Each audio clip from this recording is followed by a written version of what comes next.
Hall County Sports is also brought to you in part by Green Ford on Browns Bridge Road in Gainesville. Come check out the latest deals. When you go Green Ford. And also brought to you by McEver Road United Methodist Church. With 3 services every Sunday morning, Kids Town, adult education small groups, and community outreach, McEver Road UMC is dedicated to transforming the world through the gospel of Jesus Christ. Hello again, everybody, and welcome to another edition of Hall County Sports Television. I'm your host, Gary Glenn. We're concentrating heavy on the hoops as the playoffs continued this past week in Hall County. In the second round of the state basketball tournament, well, it was tough for the local folks. Only the North Hall boys and East Hall girls survived to play on into the round of the Elite Eight. North Hall advanced to the boys' quarterfinals for the second time ever in school history to play Riverwood. They beat Franklin County 67-42 despite Robbie Hill and Ty Smith getting tossed out of the game. Lance White led the Trojans with 20 points on the night. Chris Barnes scored 14, and Hill scored all of his 10 points in the first quarter prior to getting chunked out in the third period. The magical run for the Trojans continued in the quarterfinals, rallying from being down in the fourth quarter to beat that Riverwood team 53-49. Chase Siphon hit a three-pointer and a key free throw with 8 seconds to play and finished with 10 points. White hit some key free throws at the end for the lead. The Trojans at 27-3 now will take on top-ranked and unbeaten LaGrange in the semifinals as they make it to Macon. And I welcome back to the show old buddy of mine, Benji Wood. And Benji, you and I talked a little bit before we turned the cameras on. I said, now, you kind of had me worried there toward the end of that when you got down by what? I guess you got down by as much as 8. We were down 8 with about 4 minutes to go. I don't know the exact time there, but and as I told you, you weren't the only one that was worried. We just couldn't throw it in the ocean for 3.5 quarters, and we finally made a few shots. And as usual, we play pretty good defense, so we actually held them without a field goal for the last 4.5 minutes of the game or something like that, and then we made a couple shots and made a run.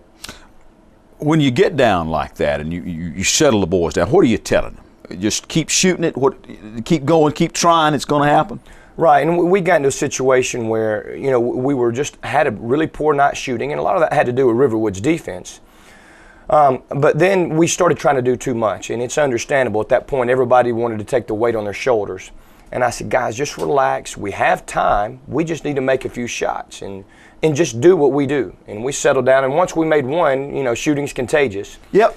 The 3 started to fall, which, of course, that gets you back in a ball game in a hurry. It does. And on 3 consecutive possessions, we hit 3 threes, and that wiped out an 8-point deficit pretty quick. Yeah. And then Lance White, who seems to be the steady guy. Now, he doesn't score a lot, although he did lead you in scoring in the game that I just mentioned. I guess that one against Franklin County had 20. But he sort of steps to the free throw line, and very cool. He has ice water in his veins when it comes to the end of the game. He's really grown, not only as a player, but as a young man. He's really becoming a really good point guard, and he has a tremendous future ahead of him. And he stepped up there, and when he stepped to the free throw line, I just knew he was going to make them, and he did. There you go. Now, you knew you were going to have a pretty good team early on because you had some leadership, you had some people coming back, and then you win Lanier Land, which sort of went, yeah, okay. Yeah, we are pretty good. I mean, we talked about, all the people in Hall County that survived to play on into the second round of the playoffs, and so that's got to give you some confidence knowing you're playing in what is arguably the best basketball region in the state. Right, and we haven't necessarily been here before, but we expected to be here. Our kids have been very diligent and worked their tails off to get to this point, and we expected to have a lot of success this year. So although we've not been one of the traditional teams that's been there, we expected to be there, and we expected to be still playing at this point, and hopefully we can play for 2 more games. All right, now talk to me before we leave you now about LaGrange. What are they, like 30-0 or something? They're 30-0. Wow. You don't get to be 30-0 if you're not very good. They're very athletic. They can all run very fast and jump very high. Their post player is supposedly a really good football player that I don't know if this is true or not, but is going to play football for Florida, University of Florida. So wow. Obviously they have some athletes, and we'll have to go out and play well, but we're in the Final Four, You should have to play well. You're going to have to beat a really good team, and we really wouldn't want it any other way. Well, get them to play in your game now, not theirs, right? That's the key. I told the guys, we've got to be disciplined. And while we want to attack them, we're not going to be scared. We'll go out and attack them. We have to be disciplined, and we have to play as a team, and we can't try to just beat them one-on-one. We have to run our stuff, and when we do that, we're pretty good. Benji, congratulations. Good luck against the Grangers there. Come back next week, okay? You got it. All right, Benji Wood of North Hall. Now, let me tell you about elsewhere on the boys' side, just to kind of wrap up the season for Hall County. East Hall fell to Columbia 78-48 as poor shooting led to their demise. Vikes finish at 20-11 on the year. Charles Perry scored 17, J.C. Hampton 15 for East Hall. West Hall got yet another double-double from Shunquez Stevens with 21 points and 20 rebounds, yet they still fell 64-53 to Elbert County. Spartans finished with a record of 19-12. And did you hear how Johnson lost? It was a 35-footer at the buzzer, which led to the Knights' loss, 55-52, at the hands of Riverwood's Kyle Davidson. E.J. Wright led the Knights with 17 points and 8 rebounds. Johnson finishing at 17-13. Knights coach Jeff Steele was philosophical after that miracle shot. "What are you going to do?" the Steele man asked. What indeed. We're back with the story of the girls' playoffs when we continue.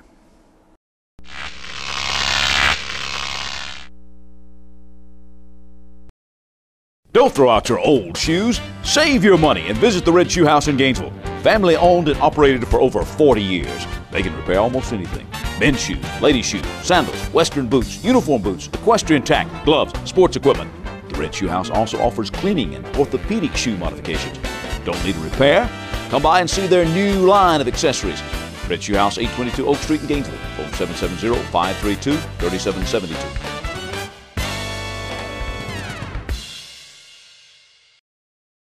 There are moments in life that you wish would last forever. Dreams that really do come true. Treasures worth protecting. And a future to prepare for. Turner Wood & Smith is with you every step of the way. Established in the Gainesville area in 1905. Turner Wood & Smith has become Northeast Georgia's largest independent insurance agency by offering professional service at competitive prices. Turner Wood & Smith, insuring your future since 1905. Hi folks, Butch Miller from Milton Martin Honda in Gainesville.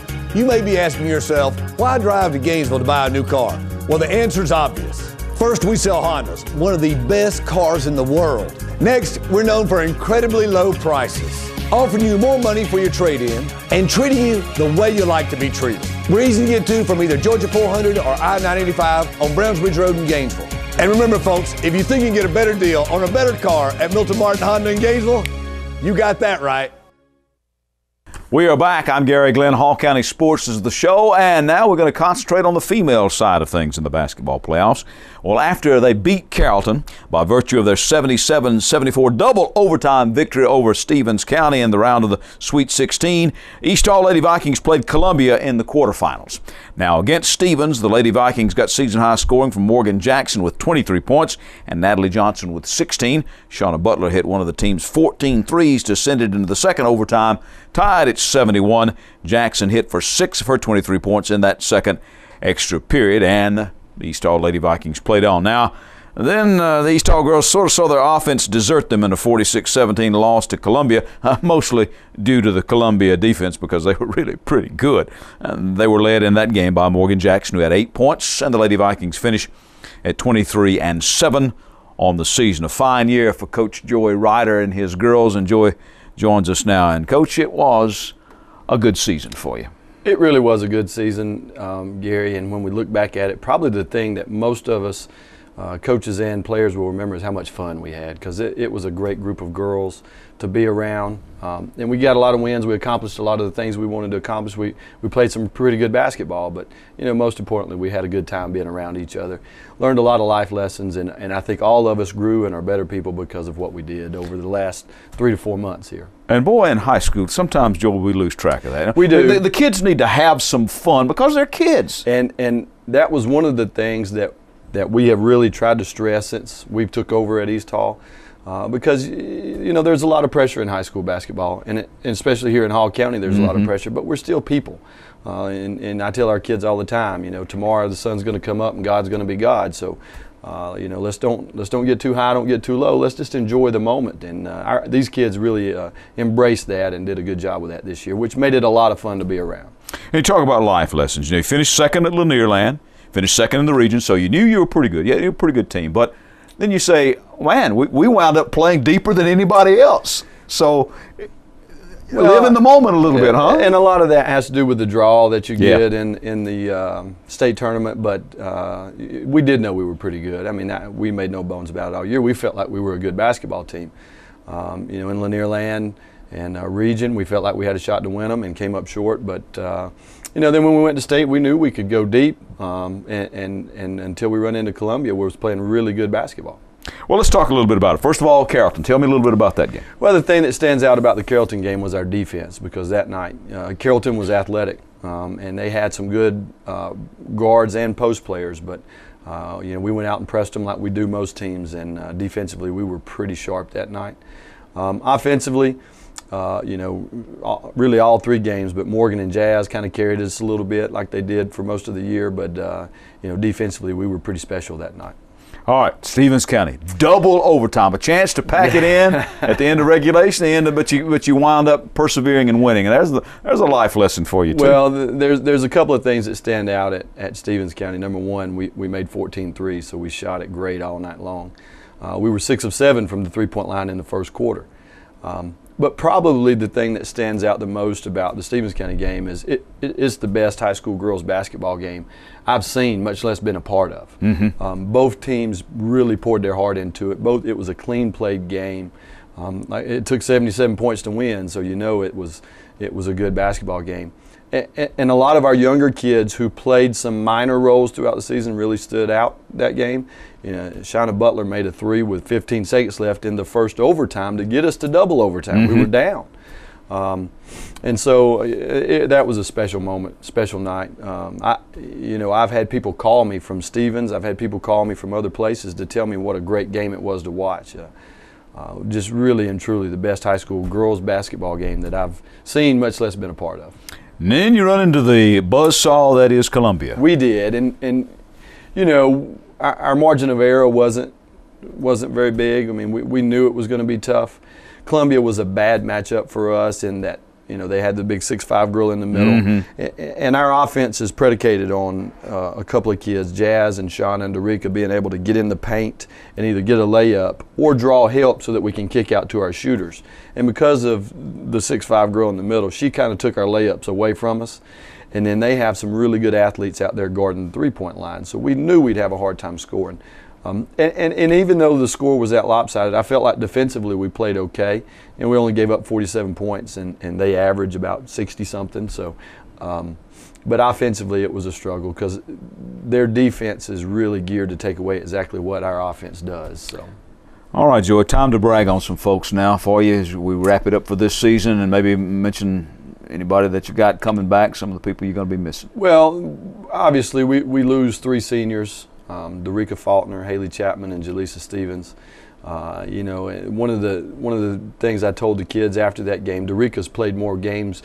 Dorica has started and played more games for me as a head coach than any kid I've coached, and I've been coaching for 15 years. So Dorica did a little bit of everything for us. She's the one kid I've ever coached who could go from point guard to play the center with one substitution, and she wasn't the size of a center, but she could just do it all. Kind of the glue that made us stick. Yep. Haley was a great shooter, very high basketball IQ, had a great season for us this year. So we're going to miss some people. But I told our kids after the Columbia game, I don't think it's a secret. The future of East Hall Lady Vikings is bright. We've got a lot of kids coming back. A great sophomore class coming back. Obviously Jasmine and Morgan both come back, leading scorers on the year. They're a year older, a year wiser.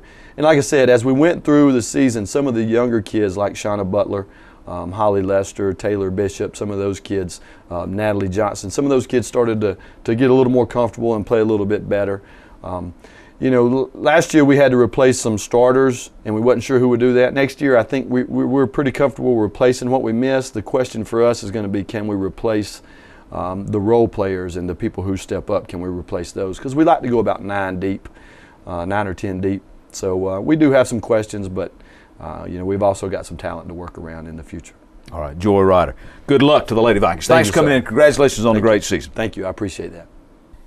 In other girls basketball, region champion Gainesville fell to Franklin County, a team they'd split with home and home in the regular season. Lady Lions won the rubber match 59-45 in Gainesville. Jamie Carnes again led the Lady Elephants, this time with 17 points and 8 rebounds. Fellow senior Lauren Thomas chipped in 10 for the Lady Elephants, who finish at 19-11 on the year. Flowery Branch fell 53-37 to Columbia in Decatur, and Columbia, as we said, later went on to beat East Hall. Now, also Jessica Harper scored 17 and grabbed 8 rebounds for the Lady Falcons, who finish at 17-11. And college ball, the NAIA's number 18th ranked team, Southern Poly's Press, was the difference as the Hornets defeated Brenau in the first round of the SSAC tournament by a score of 58-36. Tigers turned the ball over a school record 32 times and shot a paltry 31.6% from the field on a day that their defense held SPSU 20 points under their season scoring average. Two-time SSAC All-Conference Ashley Higgins was the only Brenau player to score in double figures with 11. Tigers end this season at 17-14. Now, senior Higgins and freshman Nikki Reed were recognized at the conference basketball banquet. As I said, Higgins is a repeat member of the All-Conference team, finished as the second leading scorer in the league at 18.2 points per game. She also finished third in free throw percentage, third in steals, 15th in rebounding, and 19th in assists. Ashley was an honorable mention All-American last year and reached the 1,000-point plateau this year in less than 2 seasons. Reed was named to the all-freshman team, averaging 8.3 points and 4 rebounds a game for the Tigers this season. She became a starter in December and was also selected as the Champions of Character representative for Brenau.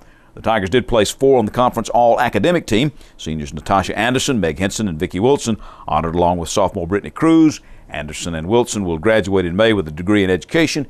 Henson will complete her work in nursing, while Cruz is pursuing a degree in biology. I'll talk a little football, well, sort of, when we come back.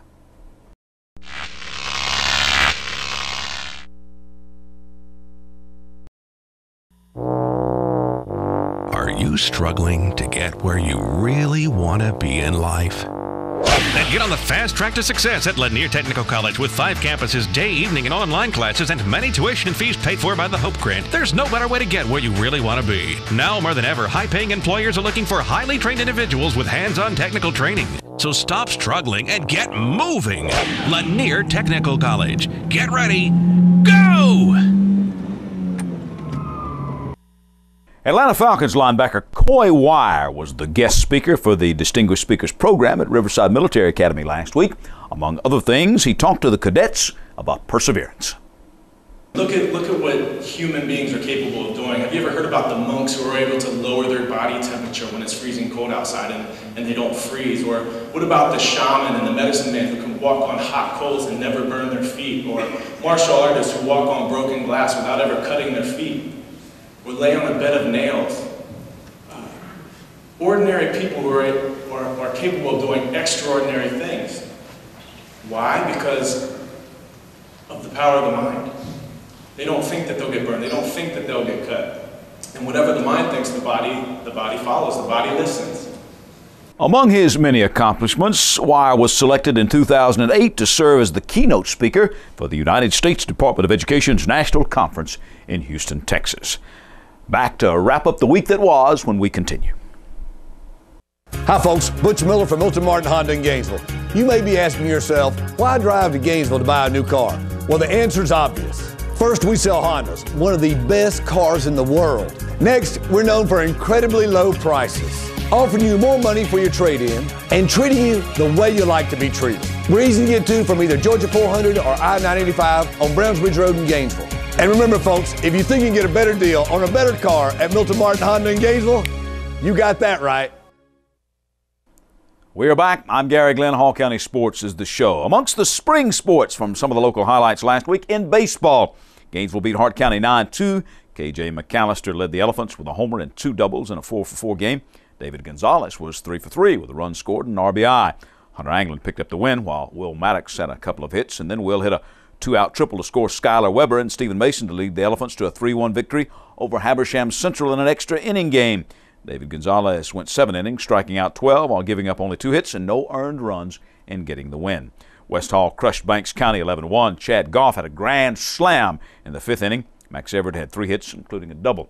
Chester T beat up on Riverside, but just barely, 8-7, as Kevin Clifford had a walk-off 2-run double that led to the win. RMA's Brian Cox went 2-for-3 with a homer. War Eagles beat Dawson County 14-5 as 8 of the 9 starters hit safely in that game. Pitcher Zach Stewart gave up 1 earned run in their 5 innings. Lakeview knocked off Flowery Branch 6-5. Austin Montgomery got his first high school appearance and his first career save. Ralston Cash and Dalton Mundy each went 2 for 4. Nick Drury added a couple of RBI. And then the Lions beat North Hall 15-5. Taylor Simpson struck out 1 and walked none in going the distance. He also went 2 for 3 with a double. Drury was 2 for 2, both doubles, and he also had 2 RBI. Mundy, Cash, and Jacob Whitening also had key hits. Earlier, North Hall had gotten a 3-run home run from Lee Sisson and a solo poke from Jackson Coker. Went on to an 8-4 win over Forsyth Central. Nathan Hill struck out 6 in 5 innings in getting that win. Okay, turning to soccer. North Georgia Christian's girls shut out Trinity Christian 4-0 back on the 27th, while Flowery Branch's girls crushed Chestatee 10-1. Alex Lee had 4 goals and 2 assists in that win. Branch boys got goals from 5 different players in a 5-2 win as the Falcons earned the sweep in the Battle of the Birds. Falcon girls then got 3 goals and an assist from Lindsey Porter in a 7-1 win over Central Gwinnett. Ashley Valentine had the lone goal for the Lady Chargers as North Georgia Christian won 1-0 over Horizon Christian. Gainesville's boys beat South Forsyth 8-1. Irving Salgado had 2 goals and 3 assists. Gainesville girls won 2-0. Raquel Castillo had a goal and an assist for GHS. Johnson swept Newton 11-0 girls and 10-0 boys. Bethany Johnson and KK Dumanowski had hat tricks, while Kayla Madison and Brittany Martin had a couple of goals each. Vicente Trujillo, Diego Cuevas, and Edgar Ochoa had 2 each for the Night boys, while Vicente and Edgar had 3 assists between them. West Hall's girls shut out East Hall 5-0. Monica Pascal had 2 of the Lady Spartan goals. In golf, West Hall's girls beat North Hall behind Mallory Smith and Natalie Mathis, while the North Hall boys were led by Jackson Berry, Ryan Matthews, Ross Ward, and Charlie Matthews in getting the split. The Gainesville boys wound up 5th out of 24 teams, but the top AAA squad at the Apple Mountain Invitational with a 303, led by Will Frankham, who shot a 1 under par 71. That made him 5th overall out of 128. In tennis, West Hall's boys shut out North Forsyth, while Chestatee's team swept White County. Flowery Branch girls beat Lakeview 5-0, and then North Hall swept Chestatee, while Flowery Branch and West Hall split with the Branch girls and Spartan boys getting the 5-0 wins. Johnson swept the East Hall teams, and then Johnson's girls shut out Gainesville, while Lakeview's team swept Hebron Christian, and Flowery Branch's teams both shut out East Hall 5-0.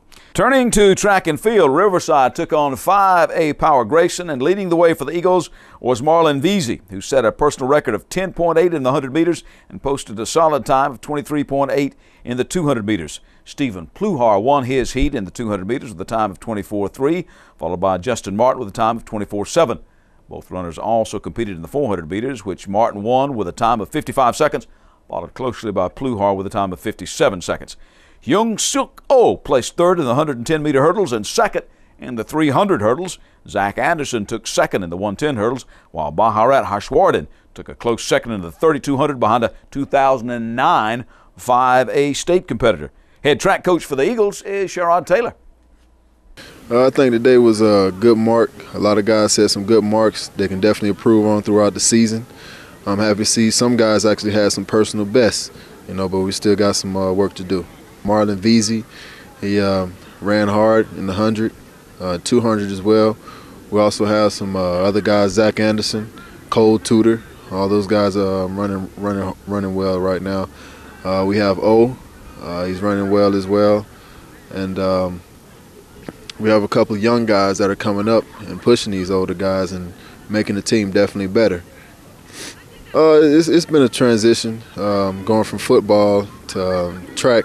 You don't have as much pads on, and you just don't play the same type of game. But definitely coming out here with these guys, these young men work extremely hard at what they do, and I'm happy to see that, and we'll be happy with the results we have at the end of the year. Staying with track and field, at the Icebreaker Invitational at Collins Hill, North Hall's Peyton Wilhoit and Ty McCormick broke some school records. Wilhoit reset his own discus record by almost a foot with his winning toss of 160 feet and 1 inch. McCormick won the 1600 with a personal record of 4:25.37. His second place in the 3200 with a 9:19.81 broke the North Hall record by about 12 seconds. At the NAIA National Collegiate Swimming Championships in Missouri, the Bernal 400 medley relay team of Lucianne Kimura, Marie Morrison, Julia Ferreira, and Anna Galisic broke another school record with a 4:11.68 clocking and a 12th place finish. Same foursome finished 12th in the 200 free relay with a time of 1:44.18. Morrison, who was the team's Champions of Character representative, also finished 15th in the 100 fly with a time of 1 minute, 0.11 seconds. Kimura placed 12th in the 200 back with a time of 2:12.41, while the 400 free relay team of Kimura, Galisic, Ferreira, and Morrison came in 12th with a time of 3:44.00. .24. The Tigers finished in 13th place out of 25 teams with 52 points, and that's up 6 places from last season. Graduate student Mafubo Ujaniza was on the list of 55 swimmers that made the Daktronics Scholar Athletes team. But our swimmers also picked up the coveted Buffalo Fun's 5-Star Champions of Character Team Award. Now, the Tiger swimmers did volunteer in a lot of projects throughout the year. And meanwhile, Lisa Portwood, a senior at Walton High School and a member of Swim Atlanta, has signed a letter of intent to continue her studies and swim career for the Golden Tigers. Lisa has made the Georgia State High School event all 4 years she swum, and her Swim Atlanta team will be traveling to the Bahamas for training in the near future. Good work if you can get it. Now, it definitely was not the Bahamas, but a pretty good outing for Team Georgia and the National Junior Olympic-style weightlifting championships way up in Rochester, Minnesota. The sister-brother duo of Megan and Robbie Poole from Chesterton wound up second and third in their respective classes. Megan totaled over 357 pounds in the snatch and clean and jerk in her 63-kilogram weight class. Now, that's a little less than 139 pounds for body weight. Robbie lifted in the 85-kilogram class. That's 187 and change, and he totaled almost 556 pounds. Flowery Branch's Hope Stockel set a new national record for the 14 and 15-year-old division, 53-kilogram class. That's about 117 pounds. She did that in the snatch with a third attempt of 53 kilograms, which is the new national record. She also tied the record for total lift at 118 kilograms. That's a total of over 260 pounds. The class did include older girls, so she wound up fourth in the division. Now, unofficially, she hopes to break all these records at the Open Championship this Saturday, March 13th at the Branch. Now, the girls did a great job with Megan second place, third place from Haley Drake at 75 kilograms, another fourth from Ellen Kircher at 48 kilograms, plus Hope's new national record. As a team, they finished second behind Hassle Free, a team from California.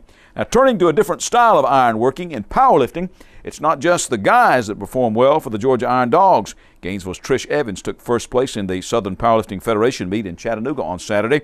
Evans won her women's open raw full power class, lifting in the 148-pound class at a body weight of about 138. Evans totaled 710 pounds to take the championship.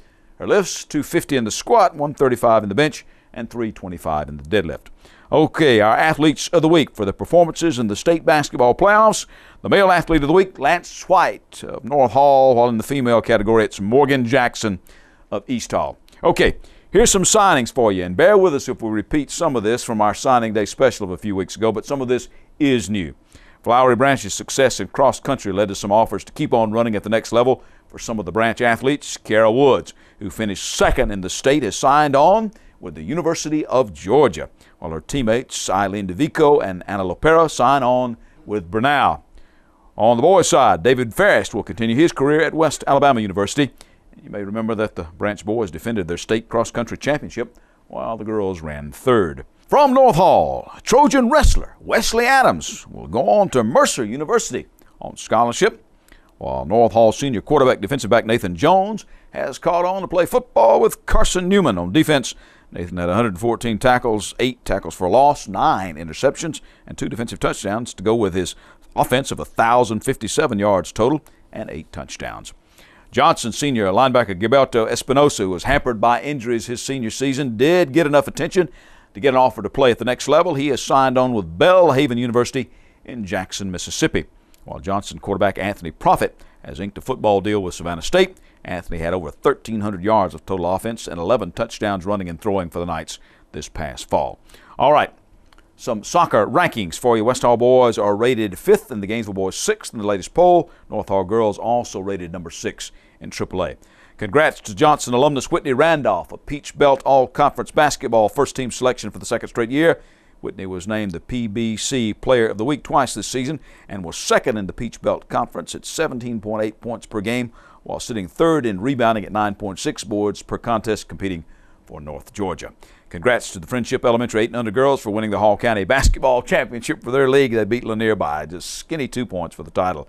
Justin Osborne joined the hole-in-one fraternity with his ace. He did the deed on number 3 at Chattahoochee with an 8-iron. While the Some Gave All 5K and 1-mile runs will be held in Lula at 5 in the afternoon on May the 8th. The runs honor Major Kevin Jenrette, killed last June in Afghanistan. It'll be at Rafe Banks Park with proceeds to benefit the Georgia Army National Guard Family Support Foundation. You can email pacesetter@bellsouth.net for more info. That's PASESETR, pacesetter@bellsouth.net. I'm Gary Glenn. That's our show for this week. Join us next week right here for more Hall County Sports.